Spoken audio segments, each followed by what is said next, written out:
Namaste and welcome to Reset Your Shakti.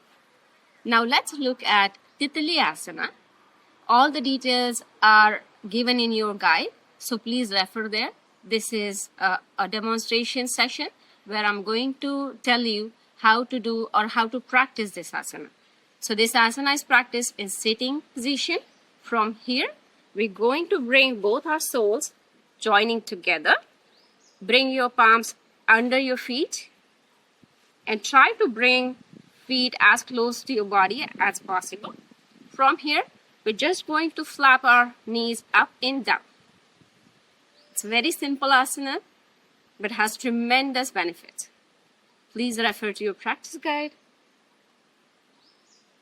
And do about 30 in the beginning and try to reach up to 100 laps with practice.